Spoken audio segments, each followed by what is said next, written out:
If you want to see how Lord gets bounded by love, then hear this.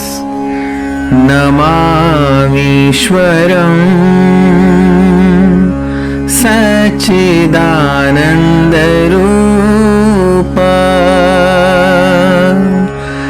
Lasat kundalam Gokule Brajamanam Yashodabhiyolu Khaladhava Manam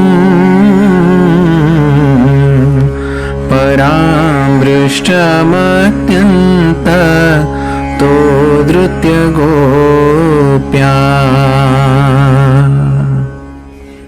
So today we are going to derive the lessons from this first shlok of Damodar Ashtakam for enhancing our devotional life.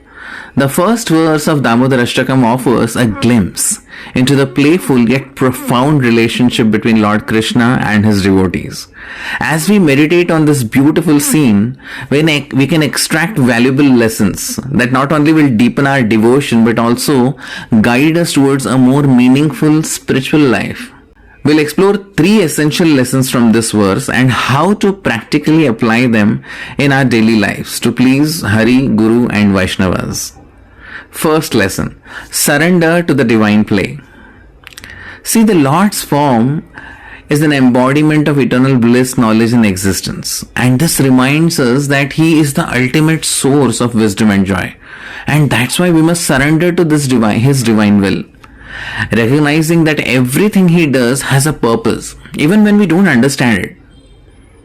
For example, in our practical lives, we often face situations that challenge our faith.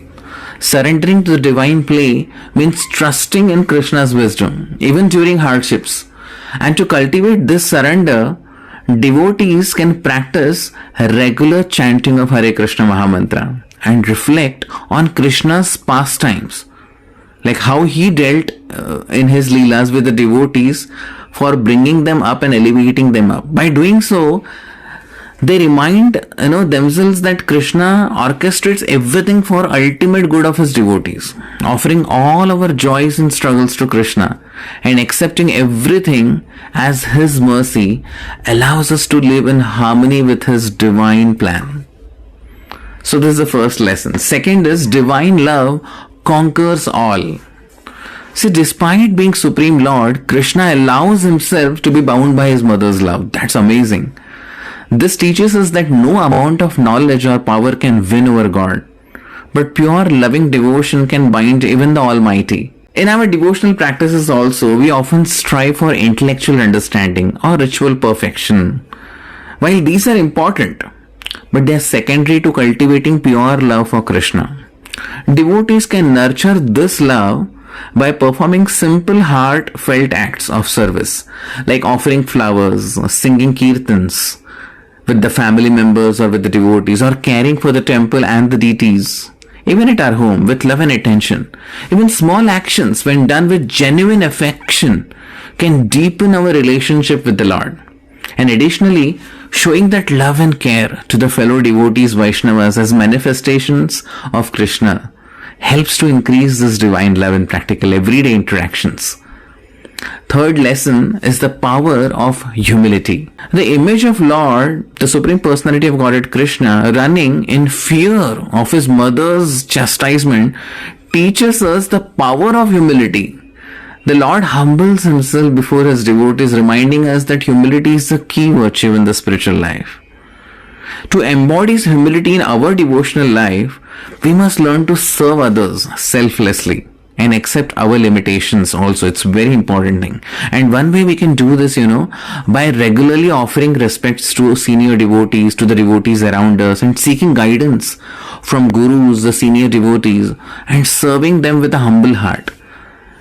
It can be anything, whether cleaning a temple, simply listening to a fellow devotee with patience, allowing us to actually submit ourselves to their instructions, actually signifies and very much builds us the spirit of humility within us.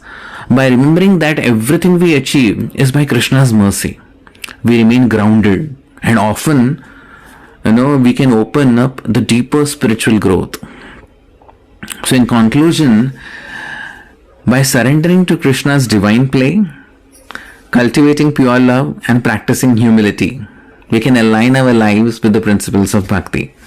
These lessons from the first verse of Damodar's Leela, Damodar Ashtakam, is very profound and helps us, it can actually helps us to approach devotion with love, trust and humility.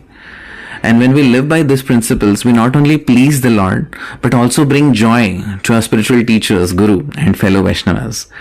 True devotion lies not just in rituals, but in the transformation of heart, leading us closer and even more, loving relationships with Krishna. Let us take these lessons into our daily practice and always seek to serve with love and humility.